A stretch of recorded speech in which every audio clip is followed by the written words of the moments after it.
The Galactic Defense Academy sat on the moon of Proxima 7 like a monument to military excellence, or at least that's what the brochures claimed. In reality, it looked more like someone had dropped a bunch of metal cubes from orbit and called it architecture. But hey, when you're training soldiers from 47 different species, aesthetic consistency takes a back seat to not accidentally killing anyone with incompatible atmospheres. Sergeant Krazik stood at the front of Training Bay 7, all 8 feet of scaled, irritated Volnari drill instructor. His species had evolved on a death world where the plants were carnivorous and the herbivores were worse. He had 17 battle commendations, a cybernetic eye that could see through lies, and absolutely zero patience for weakness. Right now, that cybernetic eye was locked on the smallest member of his unit. Cadet Tommy Reeves stood at attention, looking absurdly fragile compared to his alien squad mates. No natural armor, no venom sacs, no extra limbs, not even basic telepathy. Just a regular human in standard-issue combat gear, grinning like he knew something nobody else did. That grin made Krazik's scales itch. "Listen up, cadets." Krazik's voice could strip paint at 20 paces. "In 72 hours, you will face Operation No Mercy. It is the final combat simulation before graduation. 50% of you will fail. The other 50% will wish they had failed." The assembled cadets shifted nervously. Well, most of them shifted nervously. Tommy just kept grinning. "Operation No Mercy has one simple rule," Krazik continued, his tail lashing behind him. "There are no rules. You will face an enemy force twice your size, fortified positions, and a hostage scenario with a 30-minute time limit. You will have no backup, no second chances, and no excuses." He paused for dramatic effect, his cybernetic eye whirring as it scanned each cadet. "The enemy will show you no mercy. You will show them no mercy. This is not a test of your shooting skills or your tactical knowledge. This is a test of whether you have what it takes to be a soldier when everything goes wrong." The other cadets looked appropriately terrified.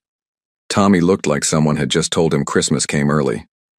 "Sergeant," Tommy raised his hand. "Just to clarify, when you say no mercy, you mean absolutely no mercy, right? Like, anything goes?" Krazik's scales rippled with what might have been amusement or disgust. "Did I stutter, Cadet Reeves? No. Mercy. Win by any means necessary, or go home and tell your soft little planet that you weren't cut out for the real military." He leaned down until his snout was inches from Tommy's face. "I have seen your species file, human. You have no natural weapons, no armor, no apparent advantages whatsoever. Your people have been part of the galactic community for exactly 12 years. Some of us have been soldiers longer than your species has had faster than light travel." "Yes, Sergeant," Tommy said, still grinning. "Anything goes. Got it? Crystal clear. No mercy whatsoever." Something about the way the human said it made Krazik's tactical instinct ping a warning, but he dismissed it. Humans were soft. Everyone knew it. Their entire species was built for a garden world with barely any predators. They'd probably fold in the first 5 minutes of the simulation. "Dismissed," Krazik barked. "And Reeves, try not to embarrass your entire species. Again." As the cadets filed out, Krazik watched the human go. That grin still hadn't faded.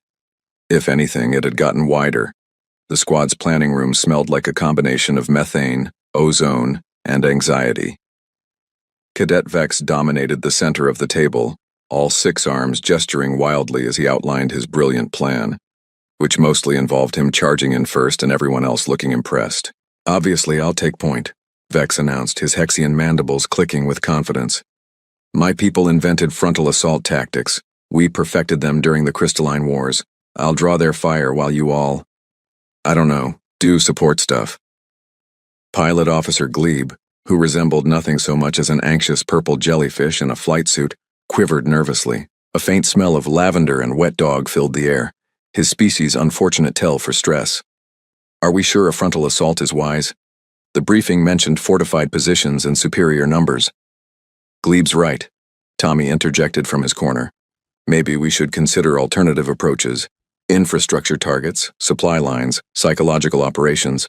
Oh, here we go." Vex rolled all 6 of his eyes in a display that would have been impressive if it wasn't so obnoxious. "The human wants to talk strategy. Tell me, Reeves, How many wars has your species won against galactic-level opposition? I'll wait. Technically, we've never fought a galactic war, Tommy said mildly. We've been too busy fighting each other. Exactly my point. Stick to what you know, which is apparently nothing. Tactical Officer Rax, a mantis-like insectoid who treated military regulations like scripture, chittered disapprovingly. Regulation 473B states that all tactical input must be considered regardless of species origin. Regulation 926A states that dismissing junior officers' strategic suggestions without review is grounds for demerits. Nobody likes a regulation quota, Rax, Vex muttered. Regulation 15. Enough, Tommy interrupted, holding up his hands. Vex, you want to lead the charge? Fine, I'll run support, but I need to know the exact parameters of the simulation. Vex's mandibles spread in what his species probably thought was a charming smile. Why? Planning to hide in a corner while real soldiers do real work? Just being thorough. The sergeant said, no mercy, anything goes. I want to make sure I understand what that means within the simulation's framework. Glebe emitted a brief scent of confusion like burnt toast mixed with vanilla. What's there to understand? We go in, we fight, we win, or we lose. Sure. Tommy pulled up the mission parameters on his datapad. So the simulation includes full environmental controls, weather, gravity, infrastructure. Standard simulation package, Rax confirmed, his mandibles clicking as he accessed his own pad. Per Regulation 23, and the enemy forces have full logistical simulation, supply lines, command structure, morale modeling.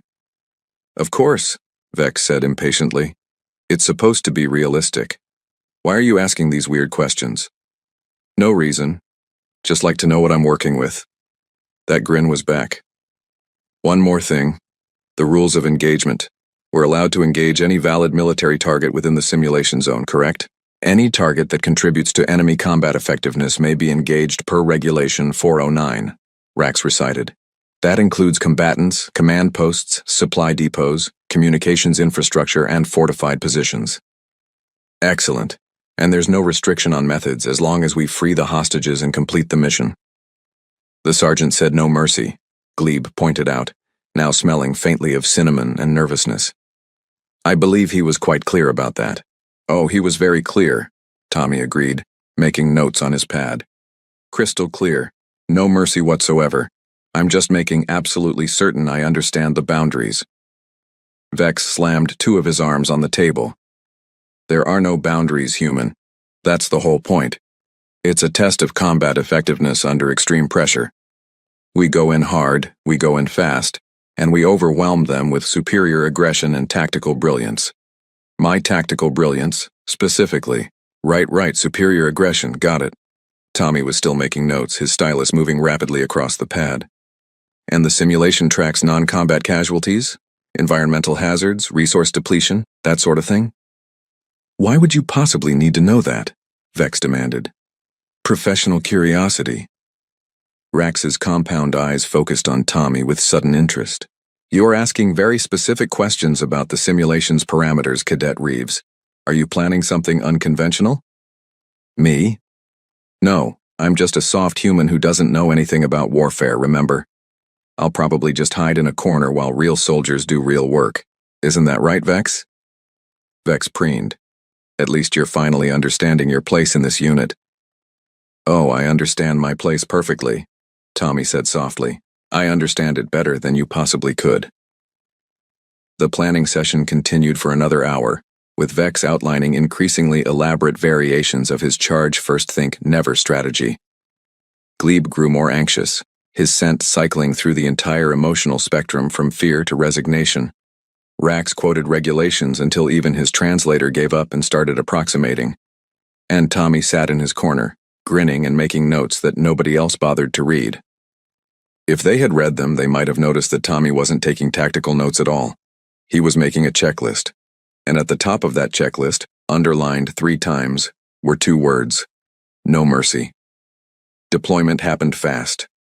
One moment the squad was in the briefing room, the next they materialized in the simulation environment, a rocky desert canyon with the enemy fortress looming on a cliff 3 kilometers away. The simulation's artificial sun beat down with malicious intensity. "Remember," Vex barked over the comm, "we go in fast. We go in—" He never finished the sentence because he immediately started running toward the fortress at full speed, all 6 arms pumping, mandibles clicking, what was probably a war cry but sounded more like a garbage disposal having an existential crisis. "Wait," Glebe shouted, but Vex was already gone, cresting the first ridge in a cloud of dust and misplaced confidence. The enemy was ready. Of course they were ready. Vex made it exactly 30 meters past the ridge before simulated weapons fire lit him up like a festival display.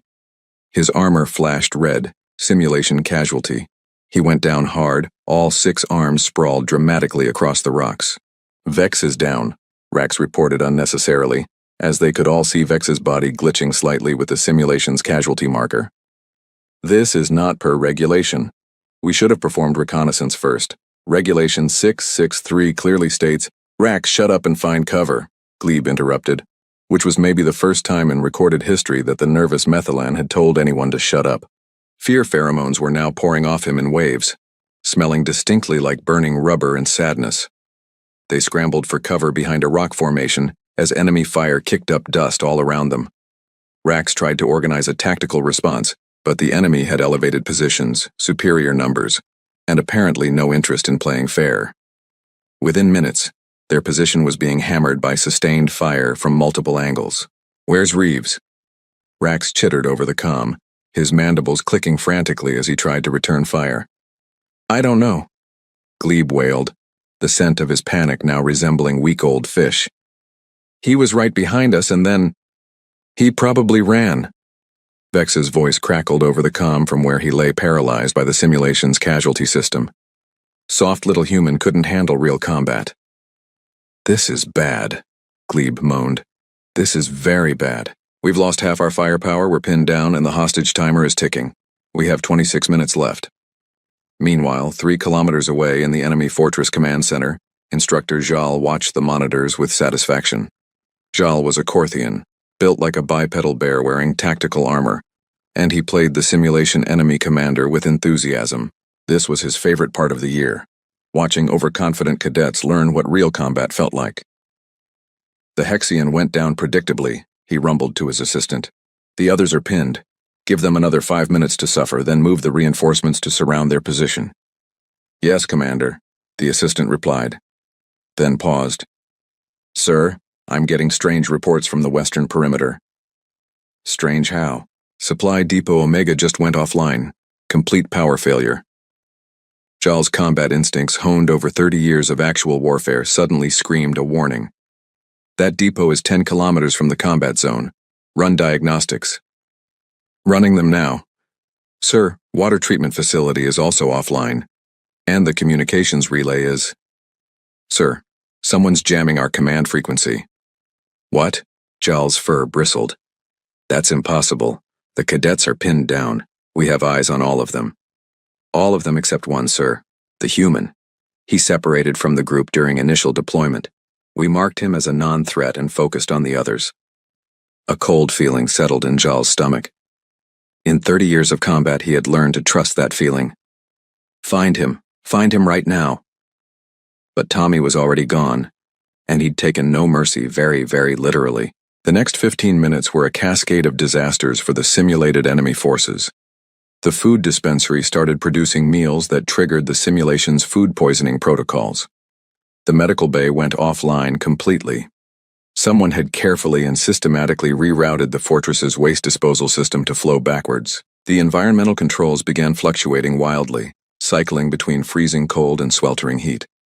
Gravity in the barracks kept switching to point sideways. And then the psychological warfare started. Fake orders appeared on enemy terminals, sending units to non-existent emergency situations. The PA system began broadcasting what sounded like command staff arguing about a retreat order that didn't exist. Rumors spread through the enemy ranks like wildfire about containment breaches, traitors, and invisible attackers.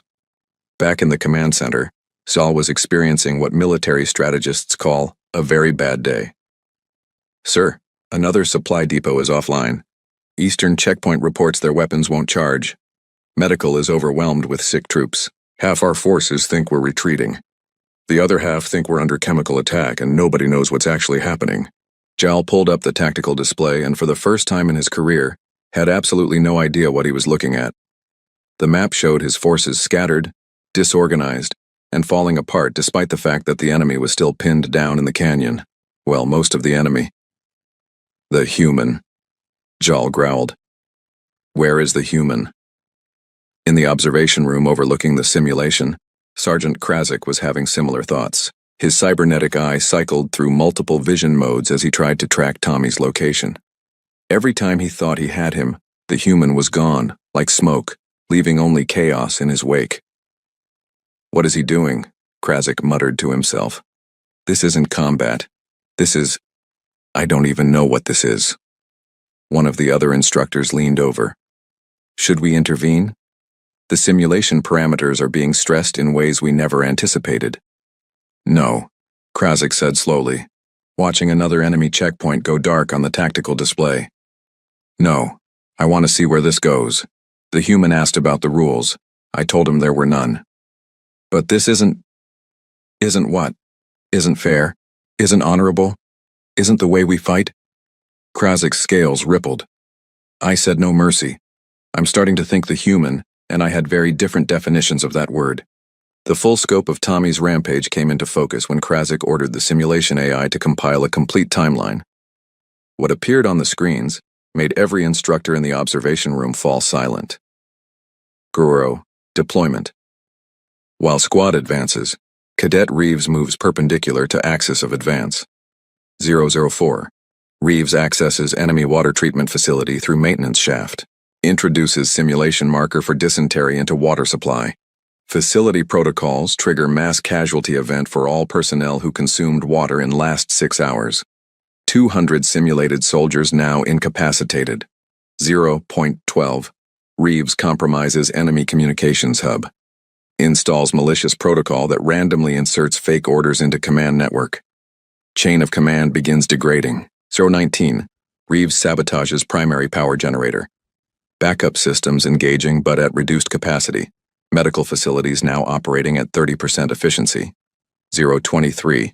Reeves accesses enemy quartermaster database. Redirects supply requisitions to non-existent depot. Food, ammunition, and medical supplies now routing to empty desert coordinates. Logistics chains severed. The timeline went on, and on, and on. Tommy had systematically dismantled every system that kept an army functioning. He hadn't fired a single shot. He hadn't engaged a single enemy soldier in direct combat. He'd simply walked through the fortress's infrastructure like a malicious ghost, breaking everything that made organized warfare possible. Krazik watched surveillance footage of Tommy crawling through ventilation shafts, hacking terminals, and sabotaging equipment with the casual efficiency of someone following a particularly boring checklist. The human's face never lost that slight grin. 031. Reeves accesses environmental controls. Begins cycling temperature and gravity settings in barracks areas. Simulated troops experiencing severe nausea, disorientation, and loss of combat effectiveness. 034. Reeves plants false intelligence in enemy command system, suggesting imminent orbital bombardment. Enemy commander diverts forces to hardened shelters, abandoning defensive positions. 038. Reeves compromises enemy medical database. All wounded personnel now flagged as infected with contagious disease. Medical staff redirected to non-existent quarantine procedures. Actual casualties receiving no treatment. He's not fighting a battle, one instructor whispered. He's conducting a siege. He's starving them out, demoralizing them, making them sick. This is how humans fight. Krazik interrupted, his voice hollow. Not combat. Warfare. The other instructors looked confused. What's the difference? Combat is honorable. Combat has rules, traditions, warrior codes. Combat is what every species in this room evolved to do. Krazik's cybernetic eye focused on the screen showing Tommy casually disabling another critical system. Warfare is what you do when honor won't save you. When you're willing to do anything, sacrifice anything, break anything to achieve victory. Most species fight to win battles. Humans fight to win wars. On screen, Tommy had reached the hostage-holding area. The guards were already gone, pulled away by fake emergencies and contradictory orders. He disabled the electronic locks, freed the hostages, and led them out through a service corridor that, according to the tactical map, shouldn't have existed until Tommy hacked the fortress schematics to include it. Back in the canyon, Glebe and Rax were still pinned down, though they'd noticed the enemy fire had become sporadic and confused. "Something's happening," Rax chittered. "The enemy is falling back. This violates their tactical doctrine. Regulation 811 predicts—" "I don't care what it predicts," Glebe interrupted. His anxiety scent now mixed with confusion, creating an olfactory experience similar to burnt popcorn and hope. "I just want to survive the next 5 minutes." That's when Tommy's voice came over their comms, calm and almost cheerful. "Hey guys, mission's complete. Hostages are secure. Enemy force is combat ineffective. You can come out now." "What?" Glebe and Rax responded in unison. "Yeah, it's all good. Actually, it's been good for about 15 minutes. I was just finishing up some last-minute details. Also, you might want to avoid the main fortress entrance. I may have accidentally made it structurally unsound while rerouting their sewage system. Whoops." The simulation ended with a cheerful chime that sounded deeply inappropriate, given the absolute carnage on the tactical display. The enemy fortress was a smoking ruin of failed systems and demoralized troops, not through explosions or combat, but through systematic infrastructure collapse. Final statistics flashed on the screen. Mission time, 43 minutes 17 seconds. Hostages rescued, 12 to 12. Enemy combatants eliminated through direct combat, 0. Enemy combatants incapacitated through environmental, medical, psychological warfare, 847. Friendly casualties, 1. Vex, through his own stupidity. Geneva Convention violations, if applied, 73. Krasik stared at that last number. Why does the simulation even track that? Human instructors requested it be added to the protocol. Another instructor said quietly. They said it was important to know when humans were, and I quote, going full human on the problem. What does full human mean? Nobody had an answer for that. But watching Tommy guide the hostages through a fortress that had essentially surrendered without knowing it was under attack, they were all starting to understand. In the simulation, Vex's paralyzed form finally released as the scenario ended. He sat up, looked around at the chaos, and his mandibles clicked in confusion. What happened? Did we win? No, Rax said slowly, his compound eyes reflecting the burning fortress in the distance. No, I don't think we won. I think the human won. We were just here. And somewhere in the destroyed fortress, Tommy was whistling a cheerful tune, escorting hostages past rooms full of enemy soldiers too sick, confused, and demoralized to even notice them walking by. No mercy, the sergeant had said. The human had listened. The debriefing room felt smaller than it should have with 15 Academy officials crammed into it. Sergeant Krasik sat at the head of the table, his scales a particularly aggressive shade of crimson. Tommy sat across from him, still in his simulation gear, still grinning. Explain, Krasik said flatly. Explain what, Sergeant? Don't play cute with me, Cadet. You know exactly what. You broke the simulation. Did I? Because according to the final statistics, I completed the mission with 12 of 12 hostages rescued and minimal friendly casualties. The simulation declared it a successful mission completion. Commander Vrel, a distinguished Korthian officer with enough metals to sink a small spacecraft, slammed his massive paw on the table. You poisoned the enemy water supply. You infected them with diseases. You destroyed their medical facilities while they had wounded. This is not warfare. This is terrorism. Tommy's grin finally faded. When he spoke, his voice was calm, but carried an edge that made several instructors shift uncomfortably.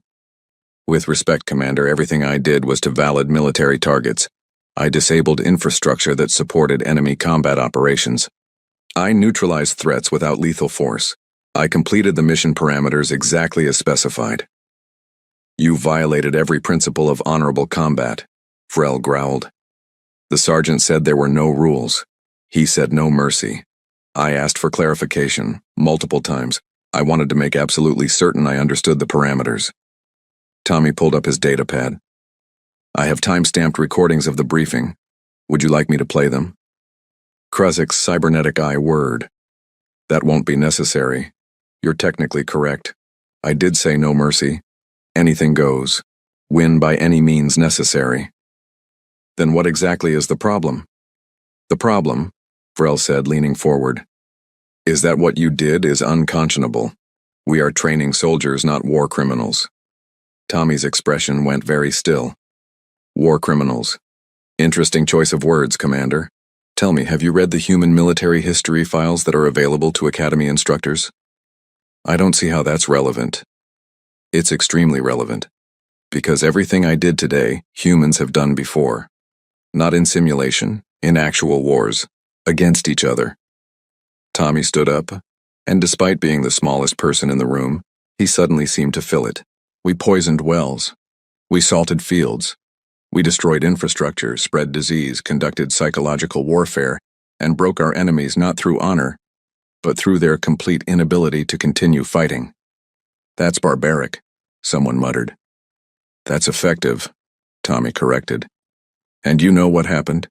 We got so good at it, so efficient at total warfare that we had to create rules to stop ourselves. The Geneva Conventions, the Hague Conventions, rules of warfare that exist specifically because humanity needed someone to say, stop, you're too good at this, you need to hold back. The room fell silent. Every species in this academy comes from a warrior culture, Tommy continued. You evolved with natural weapons, armor, pack tactics. You fight for honor, for glory, for territorial dominance. It's in your DNA. You're good at combat because that's what you evolved to do. He paused. Humans didn't evolve for combat. We evolved for persistence, hunting, and problem-solving. We're not naturally good at fighting. We're naturally good at winning. There's a difference. Glebe, who'd been called in as a witness, emitted assent like fresh rain and understanding. You don't fight to fight. You fight to end fights. Exactly. When humans go to war, we don't go to prove we're strong or brave or honorable. We go to win, go home, and make sure the problem never happens again. That requires a fundamentally different approach than most species use. Rax's mandibles clicked rapidly. But surely there must be regulations, codes of conduct, rules of engagement that… There are, Tommy interrupted. Lots of them, because humans wrote them. We wrote rules to constrain ourselves because we know exactly what we're capable of when the rules come off. He looked directly at Krasik. The sergeant said no mercy. In human military terminology, that's not an instruction. It's a warning. It means the rules are suspended. It means do whatever you have to do to win. It means the enemy should surrender now, because what comes next won't be pleasant or fair or honorable. Krasik's scales had shifted from crimson to an uncertain purple. When I said no mercy, I meant fight aggressively. Take risks. Don't hesitate. I know what you meant, Sergeant, but that's not what you said. You said no mercy to a human, and then you were surprised when I took you literally. Vex, who'd been summoned along with the others, spoke up for the first time since entering the debriefing room. His usual bravado was gone. You never fired a shot. I've been reviewing the footage. You walked through an enemy fortress for 43 minutes and never once drew your weapon. Didn't need to. Shooting people is the least efficient way to win a war. It's loud, it's risky, and enemy soldiers can be replaced. But destroy their logistics, contaminate their supplies, break their morale, turn their own systems against them, that's permanent. That's decisive. That's warfare. Commander Vrel studied Tommy for a long moment. You're telling us that human military doctrine is based on systematic destruction of enemy capability rather than glory in combat? Our military doctrine is based on never having to fight the same war twice. We don't fight battles. We solve problems. Sometimes violently, sometimes creatively, always definitively. The room absorbed this information with varying levels of comfort. Glebe now smelled like cinnamon and respect, which was an improvement over his usual fear. Rax was frantically searching regulations and finding, to his evident distress, that Tommy hadn't actually violated any of them. Vex looked like someone had explained that his entire worldview was based on a misunderstanding. Krasik finally spoke. You passed the simulation, Cadet Reeves. You completed the mission parameters within the allotted time with acceptable casualty rates. You violated no regulations because I specifically stated there were no rules. His cybernetic eye focused on Tommy. But I need to know, if this had been a real combat scenario, would you have actually done those things? The poisoning, the disease, the systematic destruction? Tommy met his gaze steadily. If the rules were off? If it was no mercy, win at any cost, survival of my people at stake? He paused. Sergeant, I'd do things that would make today's simulation look merciful. Because that's what no mercy means to a human. It doesn't mean fight harder. It means fight smarter, meaner, and with absolutely no consideration for anything except victory. That's terrifying, Glebe whispered, smelling of smoke and awe. That's humanity, Tommy corrected. We're not the strongest or the fastest or the most naturally suited for combat. But we're the species that looked at warfare and said, how can we industrialize this? How can we make it more efficient? How can we win so completely that we never have to fight this fight again? He looked around the room. You asked me to show you no mercy. I did. I'm sorry if you didn't like what that looked like. 3 months later, the Galactic Defense Academy made several significant changes to its curriculum. Operation No Mercy was renamed Operation Tactical Initiative, and the briefing now included a very specific 14-page addendum outlining what no mercy did not mean. Paragraph 3 specifically mentioned that humans should interpret all instructions in the conventional military sense, not the historical human sense. Tommy graduated with the highest marks in the Academy's 300-year history. He also held the record for most psychological counseling sessions requested by instructors who'd watched his final simulation. The footage was now used in advanced tactical courses, usually preceded by a warning that what they were about to see was technically legal, but morally complicated. Sergeant Krasik's speech to incoming cadets now included a section he called the Reeves incident, which he delivered with the weary tone of someone who'd learned an important lesson, but wasn't entirely happy about it. When you join this academy, Krasik would say, his scales settling into resigned gray, you will learn that different species bring different strengths. The Hexians bring aggression, the Korthians bring strength, the Methylians bring adaptability, and the humans. He'd pause here for effect. The humans bring an approach to warfare that we didn't know we needed to have rules against. Learn from them. Learn from all your squad mates. And if a human ever asks you to clarify whether something is allowed, really think about why they're asking before you answer. Tommy's new assignment was teaching a course officially titled Asymmetric Warfare and Creative Problem Solving, unofficially known among cadets as How to Fight Dirty and Feel Good About It. His classroom was always full, with a waiting list that stretched to the next semester. Other species wanted to learn this human approach to warfare, this unsettling combination of creativity and ruthlessness. His first lecture of every course was always the same. Rule 1, he'd write on the board. There are no rules until someone makes rules. Rule 2, the enemy probably has rules. Use that. Then he'd grin that unsettling grin and add, Rule 3, if someone tells you no mercy, make absolutely certain they understand what that means. Because in human military history, no mercy doesn't mean fight harder. It means the enemy should have surrendered yesterday. The latest batch of cadets included 5 humans, which was more than any previous class. They sat in the front row of Tommy's classroom, all wearing similar unsettling grins. The other species shifted nervously in their seats, suddenly understanding what Sergeant Krasik meant about humans bringing a different perspective. In the academy commissary, Krasik sat with his coffee, reviewing the personnel files of the incoming human cadets. Their psychological evaluations all included variations of the same phrase, creative problem solver with unconventional tactical thinking and concerning enthusiasm for asymmetric warfare doctrine. I think I preferred when we thought they were weak, Krasik muttered to Commander Vrel, who was trying to enjoy his lunch. They're not weak, Vrel rumbled. They're just weak differently. They can't punch through armor or breathe fire or regenerate limbs, so they learn to win without those advantages. They learn to be scary in ways we didn't know existed. That's what bothers me. There are more ways to be dangerous than I thought possible. At least they're on our side. Krasik's cybernetic eye whirred as he spotted Tommy walking through the commissary, surrounded by a group of eager cadets asking questions about infrastructure vulnerabilities. The human was in his element, cheerfully explaining the cascading failure points in typical military logistics chains. Tommy, Krasik called out. A moment? Tommy excused himself and walked over, still wearing that grin. Sergeant, how can I help you? I need assistance reviewing the parameters for next semester's combat simulations. We want to make sure they're appropriately challenging but fair. Fair? Tommy's grin widened. Sergeant, didn't you teach me that fair is for sporting events? Warfare isn't supposed to be fair. Krazik's scales rippled with what might have been amusement or horror. Just help me make sure we don't have another Reeves incident. One was enough. Of course, Sergeant, I'd be happy to help.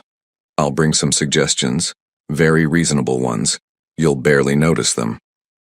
Tommy's expression was the picture of innocence, which somehow made it worse. Anything at all, Sergeant. Whatever you need. As Tommy walked away, Krazik realized his coffee cup was shaking slightly in his hand. Commander Vrel noticed and made a sound that might have been a laugh. What? Krazik demanded. You're afraid of him. A Volnari warrior, decorated veteran of 17 campaigns, afraid of one unarmed human cadet. Instructor, Krazik corrected. He's an instructor now. And yes, I'm afraid of him. You should be too. Why? He's never shown any aggression toward Academy staff. That's exactly why, Krazik said quietly, his cybernetic eye tracking Tommy as he rejoined his group of students. He's never aggressive. He's never angry. He's always polite, always helpful, always grinning. Because humans don't need aggression to be dangerous. They just need a problem to solve and permission to get creative. Vrel considered this, watching as Tommy enthusiastically explained something that made all his students look simultaneously fascinated and disturbed. You really did say no mercy, didn't you? I did. And I learned an important lesson that day. Krazik took a long drink of his coffee. Never give a human an open-ended instruction and expect them to interpret it the way you would. They think different. They fight different. They win different. At least they're good at teaching others. That's what worries me most, Krazik admitted. He's teaching them, all of them. Every species in the Academy is now learning human warfare doctrine. In 10 years, the entire Galactic Defense Force will fight like humans. Is that a bad thing? Krazik watched Tommy demonstrate something on a datapad while his students leaned in, absorbed. Ask me in 10 years. Right now, I'm just glad humanity joined the galactic community as friends, because if they'd shown up as enemies... He trailed off, scales shifting to an uncomfortable shade of gray. They would have won, Vrel finished quietly. They would have won, Krazik agreed. Not quickly, not gloriously, not honorably. But they would have won. Absolutely, completely, permanently, and we'd probably never have seen them coming. Across the commissary, Tommy glanced up and caught Krazik's eye. He raised his coffee cup in a cheerful salute, that grin never wavering. Krazik raised his own cup in return, acknowledging the gesture. When Tommy looked away, Krazik set down his coffee with a sigh. No mercy, he muttered to himself. What was I thinking? As if summoned by the words, Tommy appeared at his table again, datapad in hand.